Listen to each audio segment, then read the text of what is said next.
All right, let's get right into it. Today, we're digging into the first chapter of a manuscript that really gets to the heart of a question that, let's be honest, probably keeps a lot of us up at night. I mean, think about it. Does this feel familiar to you? We have endless books, podcasts, YouTube tutorials from literal billionaires telling us how to succeed. And yet, for so many of us, actually making real progress can feel like trying to sprint through mud.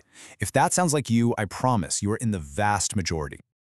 But here's the big idea, the major shift in thinking. What if the problem has nothing to do with your willpower or how smart you are?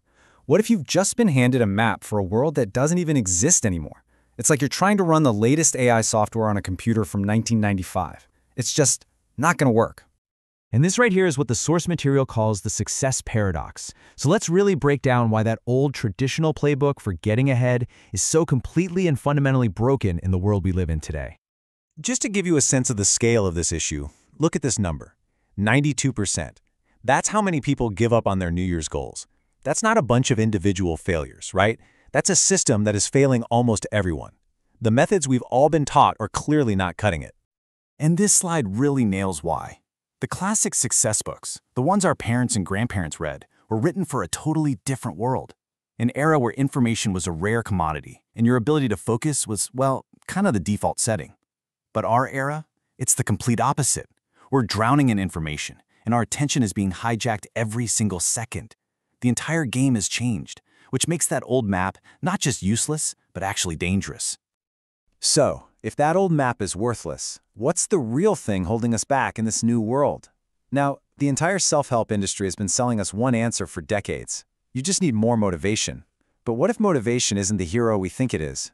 What if, and stick with me here, it's actually part of the problem? Your real enemy has a name. It's called the execution gap.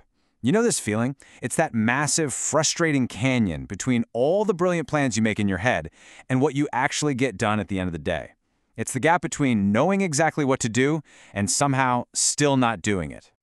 And this is exactly why relying on motivation is a trap. It just feeds this vicious cycle, right? You watch an inspiring video, you feel totally fired up, you map out this grand plan to change your life. And then you hit the very first roadblock. And poof, the feeling is gone. And you're right back where you started looking for your next hit of inspiration. It's not a real strategy, it's just an addiction to feeling inspired. Now, living inside that execution gap are what this manuscript calls the 4 horsemen of failed execution. You'll probably recognize these guys. First up, you've got perfectionism paralysis. That's the voice that says, I can't start this until everything is absolutely perfect. Then there's information hoarding. I just need to read one more book, watch one more video. Next is fear of judgment. But what are people going to think if I fail? And the last one, comfort addiction. I'll get started just as soon as I feel ready. Okay, so we've laid out the problem. We've identified the real enemy. Now let's talk about the solution. Because we need a new map. We need a totally new operating system that's actually built for the chaotic world we live in right now.